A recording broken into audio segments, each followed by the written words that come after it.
But look at verse 2. Here's the last part of the group. It says that they were discontented. Everyone who was discontented gathered to him. And the third group, the discontented, were bitter of soul. They were discontented with life. In fact, that's what this word means. Let me show you a little bit of what they were going through. Look at Genesis 27. Remember I told you last time my favorite way to study the Bible is to let the Bible shed light upon itself. Genesis 27 has this word that is discontented in 1 Samuel 22:2. But how is it translated in other parts of the Bible? Because you might think these guys didn't like their clothes or something, or maybe they want a newer house. That's not the discontentment it's talking about. Actually, it's the deepest bitterness of soul. Genesis 27, verse 34. This word says, when Esau heard the words of his father, he cried with an exceedingly great, and here's the Hebrew word that we're looking at, the word mar, an exceedingly great and bitter cry, and said to his father, bless me, O my father. And he said, your brother came with deceit and has taken away your blessing. Do you know how Esau felt when Jacob had deceived him out of his blessing? That's what these men felt like that came to the cave. They were like Esau, who lost it all and was bitterly discontented with life. That's how they felt as they came. Look at Exodus 15, verse 23. Keep going to the right. You're in Genesis, Exodus 15. Because the second time this word is used, it's in Exodus 15:23. It says, when they came to Marah, they could not drink the water of Marah, for they were bitter. Therefore the name of the place was called Marah. Here they are out in the desert, the children of Israel. They came up to this great big oasis, and when they got there, they all went running up and dove in and started drinking the water, and it was undrinkable. It was bitter.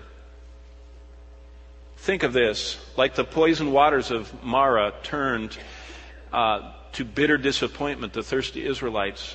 These men who came to David were bitterly disappointed with life. They thought when they drank of the joys of life, it would satisfy them, and it turned to be bitter in their mouth, like the waters of Marah. That's what kind of people came to him. Keep going to Numbers 5, Exodus, Leviticus, Numbers chapter 5, and I'll go through these quickly.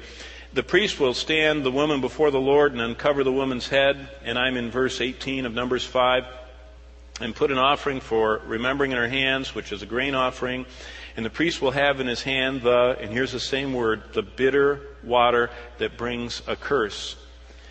Now, if you want to know what these men were going through, this is the same word.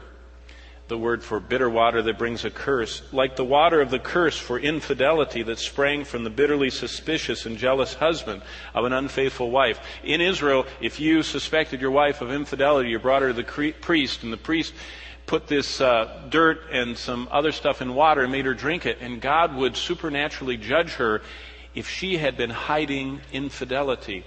And the Bible very graphically describes her rotting and dying from the curse of infidelity. That is bitterness, that rotting curse. And that's the word that's used for how these people felt that came to David. They felt like they'd lost everything, like Esau. They felt like they drank and everything was bitter. They felt like the husband who had trusted his wife and now was bitterly jealous and in her infidelity. Also, in 1 Samuel, let's get back because we're going there. Go back to 1 Samuel chapter 1. Deuteronomy, Joshua, Judges, Ruth, 1 Samuel, chapter 1 and verse 10. Because this word is also like the hopelessness of the bitter tears over childlessness that Hannah had.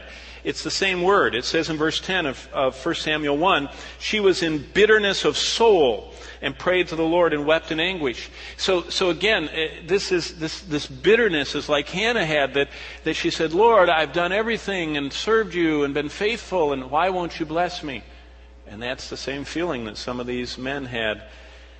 And then others, this word is also used in Esther for Mordecai. Do you remember Mordecai, Esther's uncle?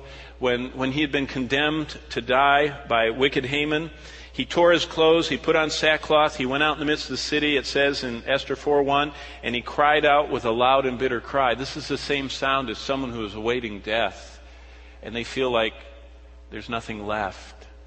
That's the same kind of bitterness.